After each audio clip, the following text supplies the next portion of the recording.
Welcome back to part 11 of this OC story. You guys have been voting in the comments, in the DMs, over on Instagram and Patreon, and now we're going to continue on. So Darrow and Erasmus are journeying through the murky forests. It stretches for miles in every direction. Using the sun and little tidbits that Darrow has picked up on his travels, he manages to keep them going in what they hope is the right direction to reach the palace, though it will take a long time and a lot of walking. It's already been several weeks, months even, that the two have been travelling, and it slowly starts to dawn on them that this forest has gone on for a very, very long time. Perhaps they got lost a few times, perhaps they weren't walking as quickly as they should have been. Sometimes they are enjoying each other's company so much that really they turn it into a stroll rather than an important walk. But still, they've been going for a very, very long time. And the trees don't seem to be thinning. They don't seem to be seeing any signs of civilization at all. And they haven't met any other travellers either. Then, as they're walking, they begin to hear noises. They start quite far away, somewhere off in the distance, and every time they turn their head, it seems to be the same distance away, not coming from one particular direction or another, more a surround sound from somewhere off in the trees. It doesn't quite sound like anything, but as more days pass, the noises become a little clearer. It sounds strangled almost, like it's coming from so far away that it's now muffled. And there's whispers on the wind, something akin to bird cries, shrieks sometimes, and then silence. Is it some sort of animal? Do you know? Erasmus asks one night as they curl together around the campfire, listening to the noises that are slightly louder now, surrounding them in the dark. Darrow glances over his shoulder. Nothing I ever heard before. It's creepy. I don't know. I think it's sad, in a way. At this, the assassin took the prince's chin and tilted his head to look into the man's eyes. Sad? He asked quietly. What makes you say that? Erasmus had to think for a moment. Slightly lost in the assassin's eyes, he blinked a few times before managing to reply. I'm not sure. Just a feeling, I suppose. They don't sound in pain, but they do sound pained. Sad. It's the only word I can think of. Sad. Don't you hear that? Darrow listened then, too, and really listened this time. He thought he could understand why the prince thought that, but to him they sounded more, and the word took a while to come to his tongue. Empty, I guess. Like haunted. You know, like in those old creepy tales they used to tell kids at night. The ones about, like, screaming banshees or lost souls and spirits and that. I mean, I guess sad. They could sound sad. But, I don't know. It sounds more, well, lost than that. It sounds dark. Like there's something they're trying to get to or get out of. I don't know. Creepy though. Definitely creepy. Well, on that we are certainly both agreed. And it seems to be getting closer, whatever it is. Yeah. You get some sleep. I'll take first watch. It takes a long time for the prince to drop off, but eventually he does. And as his eyes close, Darrow stares into the fire, up around them into the darkness, behind them, furtively into the trees. He can't escape the nagging feeling that something is wrong. But nonetheless, without anything he can do about it, his own eyes begin to droop, and slowly his head bows over the prince's, and they're both asleep by the fire. Their dreams smack them over the face. Darrow finds himself floating, floating along, unable to move or navigate, like he is pushed and pulled all at once on a wind he can neither feel nor see. It's white, the world he finds himself in. Bright, dazzling white, like a million spotlights pointed right at him. There's no ceiling, no floor, no walls, just a vast expanse of white void. It is everything and it is nothing, all-consuming and nothing. And he can only float. Float where he is bidden by a force he can neither see nor control. He drifts. He drifts. He drifts. And this goes on and on for what feels like a millennia. Centuries flutter past as he can do nothing but float and float and float. He opens his mouth to scream, but nothing comes out. He is nothing, and he is everything, all-consuming and nothing. And he floats, and he floats, and he floats. Erasmus finds himself standing in a vast crowd. It goes on and on and on. He can just about make out the outlines of perhaps houses, maybe the palace, a town square, something far in the distance. But this huge stretch of land is filled with people, bodies and shapes and shadows, faces half blurred. And as he tries to move through them, tries to catch people's eye, to speak to them, none of them hear him. Some seem to pass almost right by him without so much as a second glance. None can see and none can hear. He shouts, he waves his arms, he dances on the spot, he tries to get anyone's attention, but no one will look at him. But every moment the crowd is getting thicker and thicker, more and more bodies, more and more people, more and more trampling feet, and he is surrounded. He is enclosed, he is encased, he cannot move, he cannot breathe. The crowd is carrying him with it, and he can do nothing but walk and walk on and on, feeling the ground beneath his feet soft and spongy, but he cannot get away. He screams this time, and it is loud, echoing over the crowd of people, but it disappears into the noise. Oh, the noise, the sounds, the talking, the chatter, the everything all at once, louder and louder and louder, until it's all he can hear in a huge buzzing ring of people and voices, and his is lost as one among them that none can hear. His screams, his cries, they all go unanswered, uncaring, filtered out through a huge stream of people. And every second more inches close in around him, and he is carried on and on through the crowd that crushes into his shoulders, into his arms, his legs, his feet, his face, and then he is smothered by them, caught almost like a bear in a trap, smothered and smushed together until he feels he can possibly be no more, and yet he keeps moving. Slowly, very slowly, the two open their eyes, wakening from their dreams and blinking around into a woodland that is dark and grey.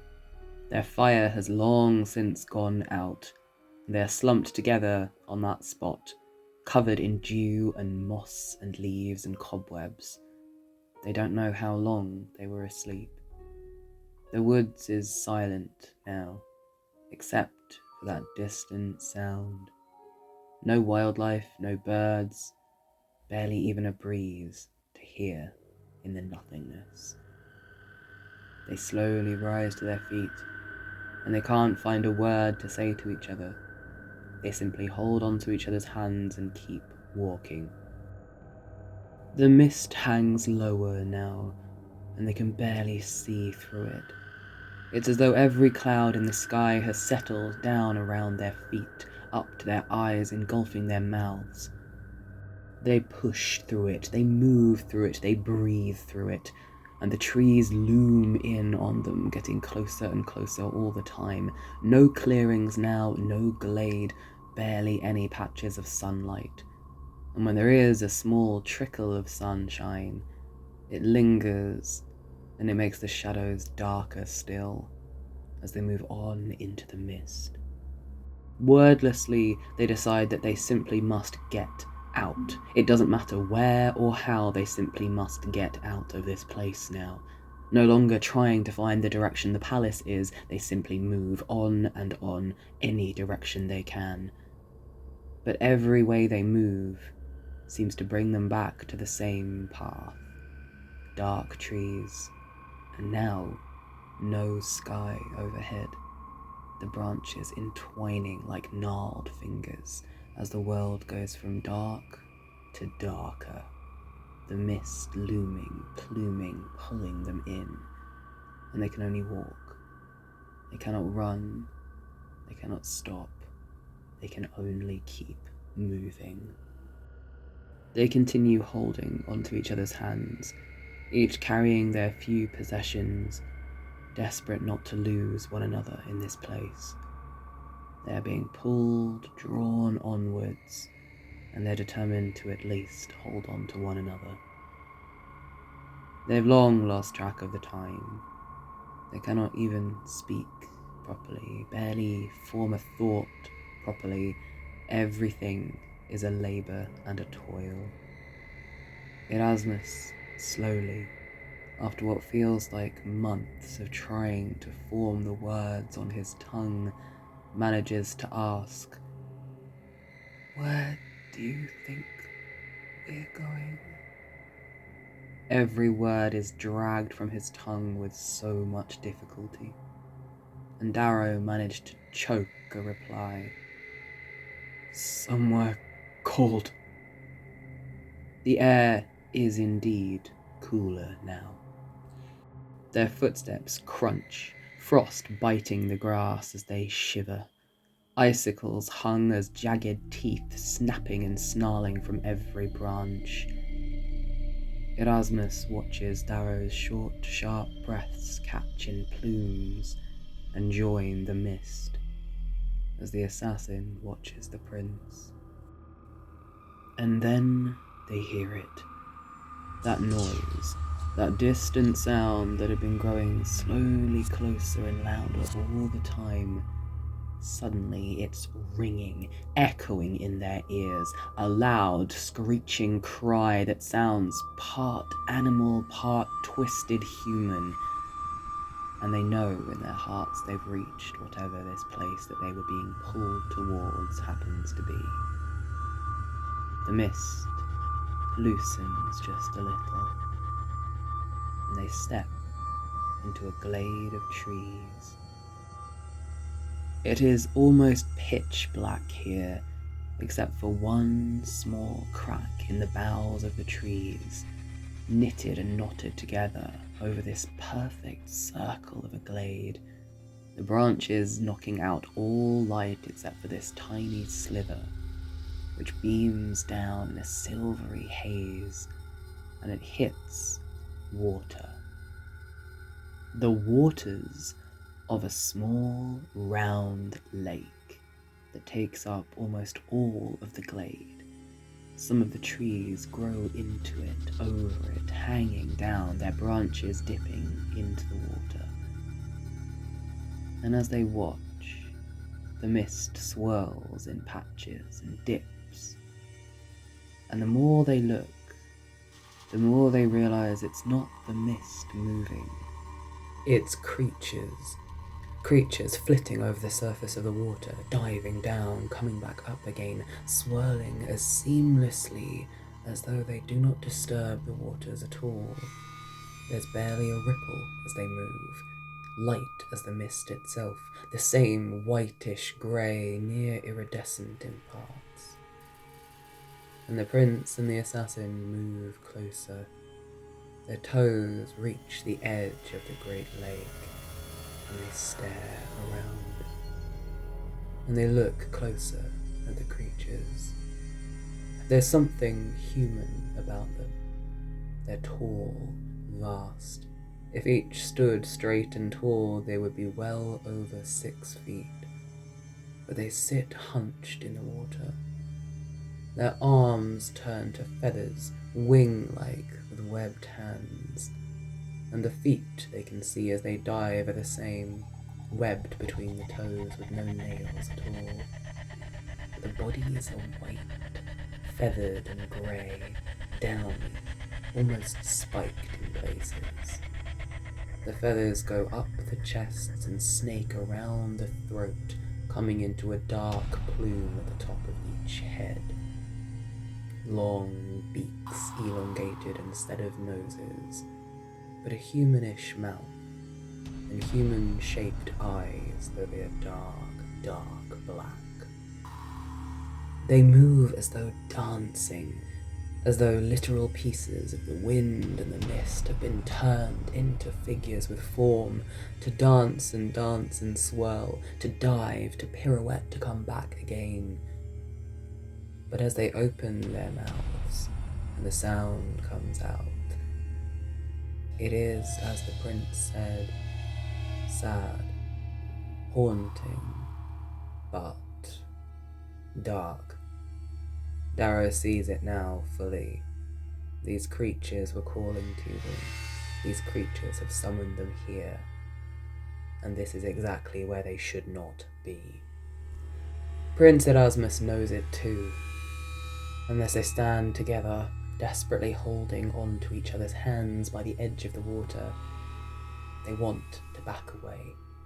They want to turn away. They want to go away. Anywhere away. They just want to be away. But they can't. They cannot stop looking. They cannot stop listening to this song, this weeping cry. And slowly, the faces of most of the creatures turn, some peering out of the water, some rising from the depths, and slowly the dancing creatures swim closer. All pairs of dark eyes are fixed on the pair now, but none of them leave the water. Some come close, too close, right to the edge. They do not feel the water lapping as the bodies move closer, but hands, webbed hands, extend from the water, reaching out towards them, beckoning, with eyes that do not smile. But the cries remain, echoing on the mist. None of the creatures have opened their mouths, but the cries continue on and on. "Can we help you?" Erasmus manages to ask. All they get in reply are the webbed hands reaching closer still. Darrow speaks next. "What do you want? What are you? What is this place?" But of course, he gets no reply. And a hand reaches closer, closer to his face as the creature rises from the water. The webbed hand brushes Darrow's cheek, and it is cold, the coldest he has ever felt. And that loneliness, that dark loneliness that he had felt in his dreams, floating through that void for what felt like centuries, it all settles in the pit of his stomach. All he can feel is that nothing, that void, that sinking feeling of there just being nothing left. And if there's nothing left, then what is there? He is nothing. He is everything that there is now that there is nothing, and he can do nothing. He has nothing. He is nothing. But these creatures understand. Maybe, if he is with these creatures, he will not feel so lonely in the void. And so, the assassin releases Erasmus's hand, instead reaching out to touch the creature's face in return. Erasmus turns, staring horrified at what is happening. He does not understand. He reaches for Darrow, but it is too late. The creatures surrounding them in the water rise up with a cry of victory, a guttering, echoing scream of mirth as they pull back into the water, most disappearing under the surface, and the creature that had reached for Darrow pulls him in with them. Face first, he drags him down into the water, and as it swirls and ripples at last, they see it is inky black. Nothing in the depths other than the echoing screams all around them. Erasmus yells out Darrow's name, but he cannot hear. He is rooted onto the creature he is holding, staring it deep in the face as it pulls, and then his face goes under the water. And in a splash, Darrow is gone. And this is where we shall leave you for today. Put any thoughts or theories you have into the comments down below, and as always, here is a vote for what can happen in the next episode. Patreon, stay tuned, you'll have your own vote to vote on as well, and anyone who watches my Instagram, the things you have suggested to me this week are coming up next week. Voting time then. Option number 1. This is the end of the road, and Darrow is dead. Option number 2. Erasmus has to sacrifice something, either physically, mentally, emotionally, spiritually, something, in order to get Darrow back. Or option number 3. Under the water, there is another realm of sorts, and Darrow has to escape from this other realm in order to get back to Erasmus, who possibly can help him from the other side, as it were. Those are your options. As always, let me know which one you would like in the comments down below, and any other ideas you've got, chuck those in as well. As I said, anyone who voted over on my Instagram, I am incorporating a few of those into next week's video. It might be coming a little earlier than usual. Let's see how the voting goes on this one. Because we missed a week last week, I might bring you a cheeky part 12 this week. Who knows? But yes, vote away in the comments down below. Option number 1, Darrow is dead. Option number 2, Erasmus has to surrender something to get him back. Or option number 3, there is a sort of other world happening under the water, and Darrow and or Erasmus have to fight to get out of that. Let me know what you think in the comments down below, and I will see you very, very soon for part 12. Thank you as always for commenting, engaging, watching and listening to this crazy content. If you are not following me on Patreon, have a go. And also, a fun little update for you. This is not going to be happening anytime soon because October is a crazy busy month for me. However, I have, after being talked at by many, many people, been convinced to make a Twitch. I am planning to do improvised storytelling over on Twitch, where you guys can get in the comments and we can make a story in real time. I might also read out some of the ones I've already written, and someone had the cute idea of me reading them bedtime stories, which I think sounds adorable. So if you're interested in that, here is some of the artwork I've got to go on my Twitch. And yeah, let me know if that's something you'd be interested in. Alright, have a wonderful rest of your day. I will see you very soon in part number 12.